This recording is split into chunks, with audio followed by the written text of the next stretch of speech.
guest speaker, Captain Clean S. Molina. A round of applause.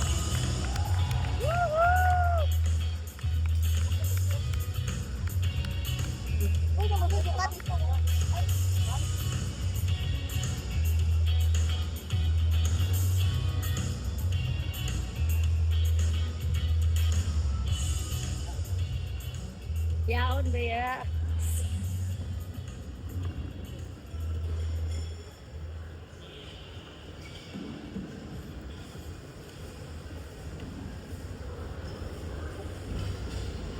Hello? Hello?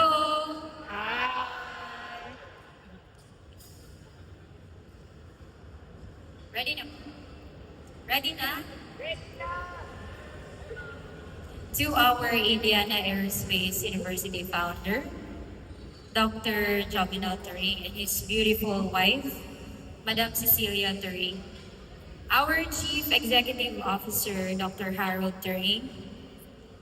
Philippine Airlines Express E400 Captain, Stephen Turing. My colleague, our Chief Flight Instructor, Captain Julius Kylel. Head of Training, my friend, Captain Dwight Tan. Chief Ground Instructor, Captain Daxa Galliano. Chief Pilot or Mock Air, Captain Eddie Chu. Flight Instructors, Ground Instructors, Mechanics, SAO Director Miss Maria Luz Kahayagan, Aero Club Officers, and beautiful, handsome students of Aviation Technology. Good evening. I was surprised when Captain Zion messaged me to be the guest speaker of this event, Aerofest 2026. Fortunately, my printed schedule for today is based here in Cebu. Lucky us. Definitely, it is our day today. Let me share to you my journey on how did I end up as an airline pilot. Being a pilot is my childhood dream. When I was in kindergarten, we had a field trip in Landag Airport where we were allowed to get inside a commercial airplane of Asian Spirit Airline. The moment I stepped inside the cabin, I opted to go inside the cockpit instead. That was the ignition. That someday, I'm gonna fly this airplane. Fast forward, before enrolling college, my parents decided to enroll me in Ateneo de Cagayan, or also known as Xavier University, for a medical course. However, I cried. I told them that I want to pursue my childhood dream. They were afraid, knowing that this kind of profession is risky, financially consuming, and male-dominated. But as a family, they supported me. I chose to enroll here in Indiana Aerospace University, Asia's biggest and only aerospace university, with a course Bachelor of Science in Aviation Technology, major in flying. In 2011, very young, right? 2011. As a student pilot, it was a challenge studying here in Cebu, away from family. It was a struggle, but it molded me to be firm and independent, especially when I started flying. I can't forget the emotions I felt on my first flight. Mix of excitement and fear. Not with the weather, but you know why? It is because of the person that I'm going to fly with. My flight instructor. Can you relate? Makarelate po? Yes or yes? Well, I feel you guys. But take it from me. The foundation I built, shared by the instructor, was priceless.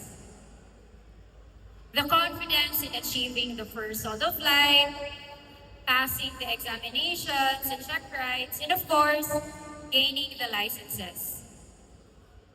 It was not an easy path, but trust me, it is all worth it. I graduated in 2015. I asked myself, can I land a job in the airline industry? Unfortunately, the answer is negative. Not yet.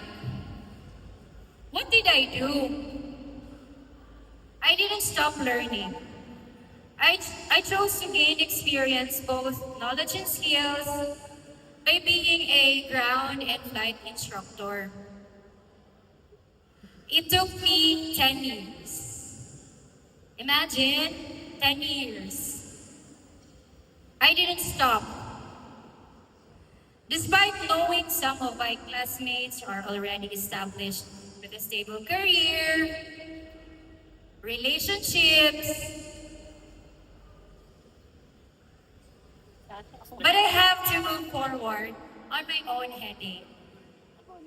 I became a charter pilot of Ormoc Air, subsidiary company of IAU, and I promised myself to establish my career because I can't have it all.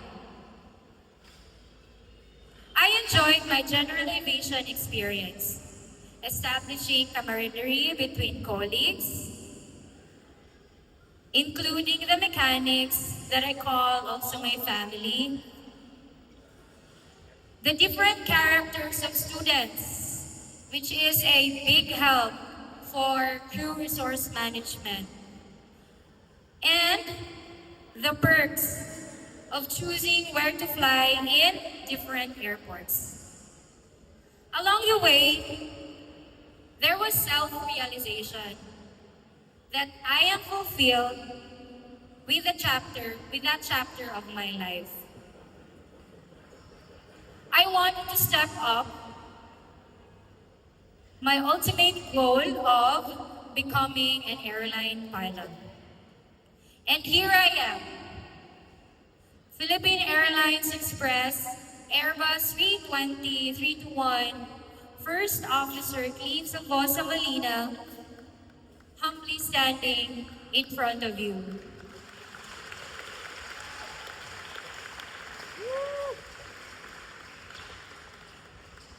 There were a lot of Whiskey Tango and Charlie Bravo along the way during my training. Are you familiar with those abbreviations? Familiar? Unsa man? Ha? Di ko kadungog, kasi ka daw. Okay.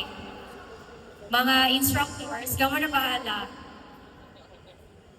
There were times when I study, I break down and cry with a heavy heart. What did I do again? I call my one and only sister, my loyal support system, Captain Charleville Molina.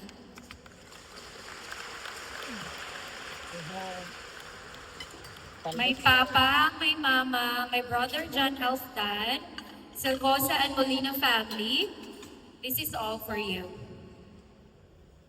Success doesn't mean that you are strong all the time. Even the sky is blue, there is still clear air turbulence. My advice, never give up. No matter how long it will take. Continue moving forward. Continue to intercept your final approach course or your ultimate goal, regardless of the different intercept headings. It will not be easy. Reality check. Not everything is favorable to what you expect. New environment, new adjustment. So simply compose yourself. Stay humble. Continue to study. Continue learning. Because a good pilot is always learning. As per my mentor, Captain Stephen Turing, attitude before altitude. So kindly remind yourself of that. Can you repeat that for me? Attitude before altitude. Go! Okay, so always remember that. Okay? So I'm very grateful and honored to witness this event. This is my first time actually, and I enjoyed it. So seeing new faces, I think ang pinaka-familiar na face ng mga murag fourth year. Asa ganito mga fourth year? Hi! So the rest, very new faces, and I hope to see you soon when you fly Philippine Airlines. Okay? Approach me, and I will be very happy if ever approach mo na ako, knowing that I am the one flying. Okay? So thank you everyone, and of course, definitely thank you Indiana Aerospace University for giving me the wings to fly. And I would like also to recognize the beautiful wife of Captain Stephen Turing, the celebrity. I'm a fan, Ma'am Jenny Turing. So a round of applause for Ma'am Jenny. Thank you. This is your first officer, Hazel Bosa Molina, with the tagline, Aim High Pinay. Thank you for listening. Happy Women's Month. Let's enjoy Aerofest 2026. Mabuhay. Once again, ladies and gents, Captain Clean S. Molina. Thank you so much, Captain, for sharing to us your experience and for that inspiring talk. As a token of our appreciation, we would like to present a certificate and token to our guest speaker. To present, may we call on Mr. Johnny Descamento And Cap Zion Becker Sevilla. Of course, Miss Maria Luz Kayagan, please.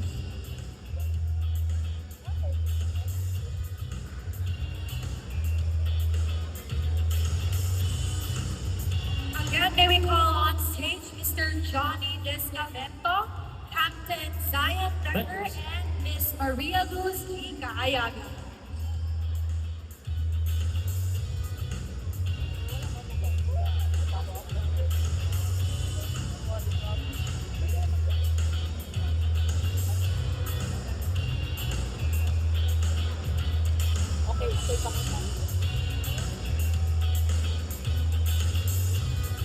Will we call on the aviation? May we call on Miss Jennifer today to present the token of our appreciation. Miss Jennifer today, please. Once again, Cap Zion Becker Sevilla, Miss Maria Luz Kayagan, and Miss Jennifer today.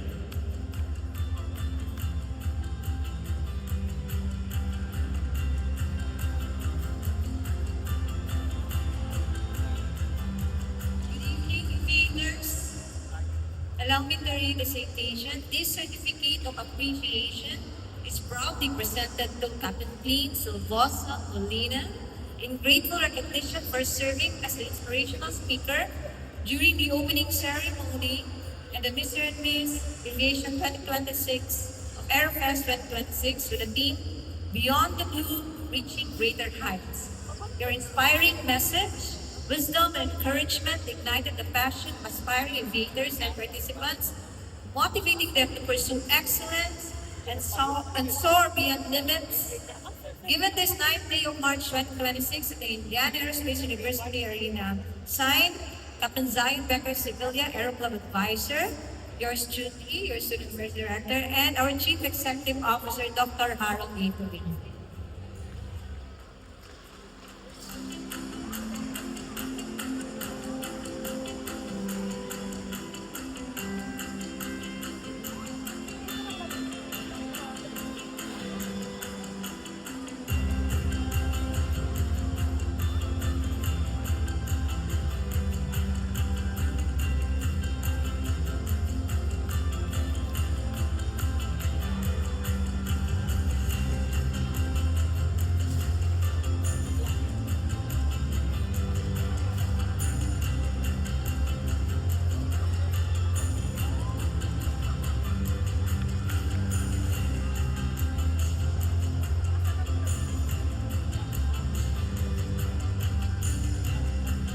We would also like to extend our gratitude to our judges for their time and support tonight.